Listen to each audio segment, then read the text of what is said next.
7월 22일 토요일 가정예배를 하나님 앞에 드리겠습니다. 사도신경으로 신앙 고백합니다. 나는 전능하신 아버지 하나님 전지의 창조주를 믿습니다. 나는 그의 유일하신 아들 우리 주 예수 그리스도를 믿습니다. 그는 성령으로 잉태되어 동정녀 마리아에게서 나시고 본디오 빌라도에게 고난을 받아 십자가에 못 박혀 죽으시고 장사된 지 사흘 만에 죽은 자 가운데서 다시 살아나셨으며 하늘에 오르시어 전능하신 아버지 하나님 우편에 앉아 계시다가 거기로부터 살아있는 자와 죽은 자를 심판하러 오십니다. 나는 성령을 믿으며 거룩한 공교회와 성도의 교제와 죄를 용서받는 것과 몸의 부활과 영생을 믿습니다. 아멘. 이 시간에는 온 땅의 주인 찬양 나누겠습니다.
오늘 우리 가정에 주신 하나님의 말씀은 예레미야서 7장 31절에서 32절의 말씀입니다. 흰놈의 아들 골짜기에 도벳 사당을 건축하고 그들의 자녀들을 불에 살랐나니 내가 명령하지 아니하였고 내 마음에 생각하지도 아니한 일이니라. 그러므로 여호와께서 말씀하시니라. 날이 이르면 이곳을 도벳이라 하거나 흰놈의 아들의 골짜기라 말하지 아니하고 죽임의 골짜기라 말하리니 이는 도벳의 자리가 없을 만큼 매장했기 때문이니라. 이스라엘의 죄악이 너무나도 크고 또 차고 넘쳐나는 일들이 발생했습니다.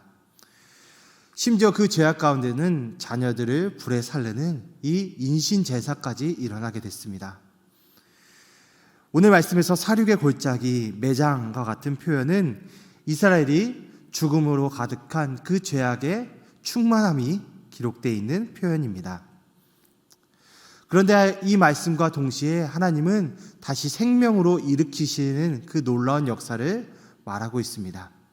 본문은 생명에 대한 소리, 즉 기뻐하는 소리, 즐거워하는 소리, 신랑의 소리, 신부의 소리가 사라지고 있음을 기록하고 있습니다. 이를 통해 예언자는 이스라엘의 미래의 암울함을 암시하게 됩니다. 사당은 산당을 의미하고 있습니다. 이것은 요시야 때 철폐된 것인데 그것을 다시 건축해서 하나님이 아닌 우상을 섬기고자 하는 그들의 그러한 노력들과 모습들을 잘 그려내고 있습니다. 머리털을 베고 통곡하는 것은 사람이 죽었을 때 취하는 장례의 절차입니다. 이 세대는 하나님께 순종하지 못해 불순종의 세대로 죽음을 맞이하게 되는 것입니다. 하나님을 향한 경외함과 또 하나님을 향한 귀 기울임도 없고 하나님이 다시 돌이키자라고 하는 그 경고마저도 우습게 여긴 세대에게는 하나님의 미래는 더 이상 존재하지 않게 됩니다. 가증한 것을 선정해 두고 버젓이 성전을 출입하는 뻔뻔한 세대가 있습니다. 결국 이를 통해서 하나님과의 관계가 끊어지게 됩니다. 자식을 불살라 우상에게 바치는 이교의 악습도 서슴지 않는 세대들이 일어나게 된 것입니다. 헛된 우상과 세상의 눈멀어 하나님의 사랑과 그 자녀들을 향한 사랑마저도 끊어버리는 이 악습을 이스라엘 백성들이 보여주고 있는 것입니다. 결국 하나님의 관계가 깨짐으로써 자녀 관계가 깨지고 또 사랑하는 관계들이 깨져버리게 되는 것입니다. 뿐만 아니라 기쁨이 끊어지는 일 또한 벌어지게 됩니다. 결국 기쁨이 사라지면 그곳에는 슬픔이 남게 됩니다. 이제 예루살렘은 더 이상 기쁨의 도시가 아닌 슬픔의 도시가 되게 되었습니다. 그 도성에는 애가가 불려지게 될 거고 모든 조가들이 울려 퍼지는 이러한 슬픔의 자리가 될 것입니다. 하나님 대신의 우상을, 말씀 대신에 욕망을 선택한 세대에게는 모든 것들이 슬픔만 있을 뿐입니다. 재앙과 불행의 단초가 될 것을 우리는 착각해야 되면 안 됩니다. 오직 하나님의 말씀과 하나님을 찾을 때만이 기쁨과 행복이 또 우리에게 복이 생기게 되는데 오히려 세상 것과 하나님이 아닌 다른 우상에게 절하는 것을 통해서 그들은 하나님의 그 진노를 받게 될 것입니다. 이방 제의의 각축적으로 변한 예루살렘은 더 이상 평화의 도성이 아니라 죽음의 도성이 되어버렸습니다. 찬란한 찬가는 사라지고 슬픔의 조가만 불려질 따름입니다.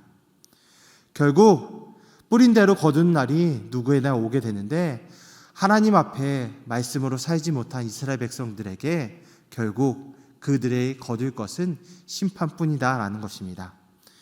이스라엘은 하나님의 성전을 가증한 우상을 같이 두어 섬기는 그 모습이 되게 된 것입니다.